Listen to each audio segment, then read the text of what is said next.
So, a little bit of background before we unveil this episode's Unsealed game. Uh, Track and Field is one of my favorite arcade games of all time. It is an arcade game that I would always save my last token for because I happen to be weirdly adept at rapidly tapping buttons. I could last for half an hour, 45 minutes on one token or one quarter. So it was always like that last game where I wanted to stick around the arcade. I wasn't ready to go home yet, but I really wanted to save it to make good use of it because by the time I was done playing, I was all kinds of tired. So the NES has its own version of track and field. That's this guy right here. You've probably seen on the channel, or at least seen the video for me rolling over the score and getting over 1,000,000 points on this particular copy of track and field. Playing the game on the NES is a lot of fun. It's very close to the arcade game with some elements of hypersports thrown in. So it's a lot of fun to play. And no, I don't use turbo controllers. I think that those are not what this is about. It's all about endurance and speed. And if you have a turbo controller, it kind of takes away a lot of the skill. Now, there's a PlayStation version of Track and Field called International Track and Field. This is the long box version. There's also a jewel case version, and on the inside here, the disc. I actually like this blue that's on the inside here. I still have like the little foam thing, and there's the manual there. Fan of long box games, but buying those to unseal on camera is really expensive, and I'm just happy to own this as it is. Played a lot of the PlayStation version back when Twin Galaxies was a thing. I had some conversations with Walter Day about how it would be that I would be able to go ahead and submit scores for this. It never happened because I really didn't have the equipment to record record runs, but it was something I'd always wanted to do, and I might do at some point down the road when I do some taping back where all the game systems are.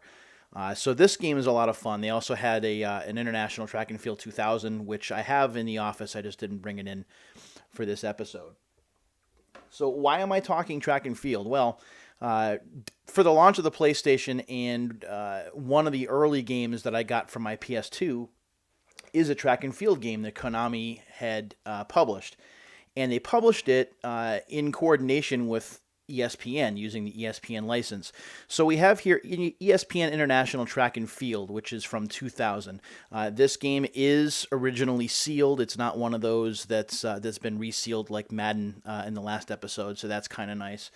On the back of the case, you see Guts Golden Glory. You see some screenshots here. Detailed ESPN integration, that is true. It looks just like an ESPN broadcast, and I'll get to that shortly. Different kinds of events. It seems to be an amalgamation of the original Track and Field 2, and some other original events. 750 authentic motion captured animations, athletes from over 10 countries.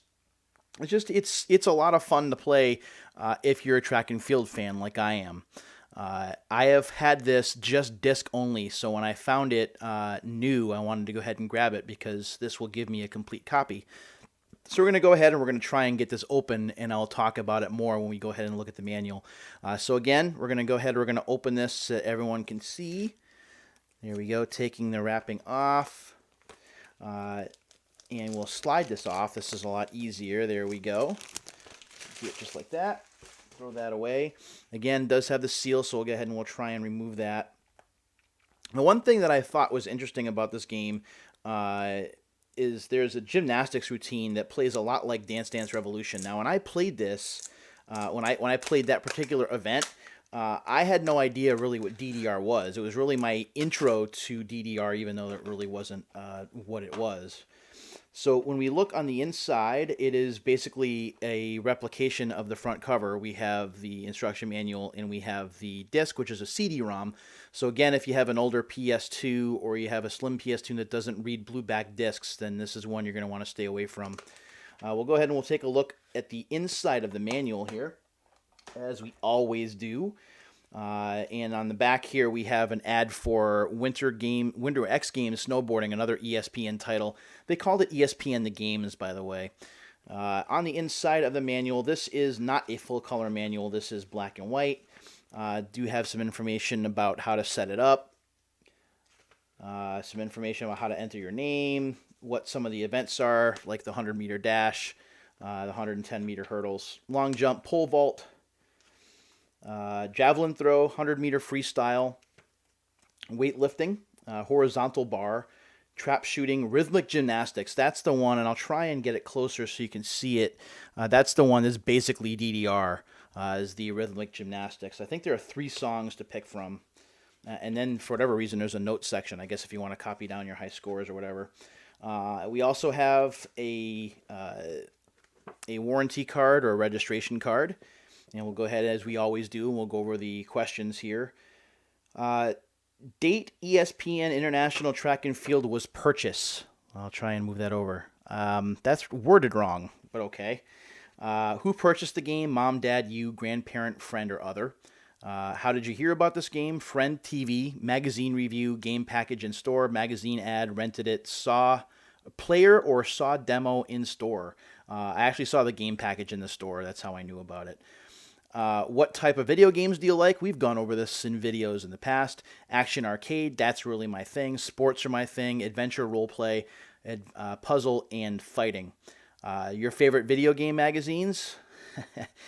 Next Generation, again, awesome magazine, very adult-oriented.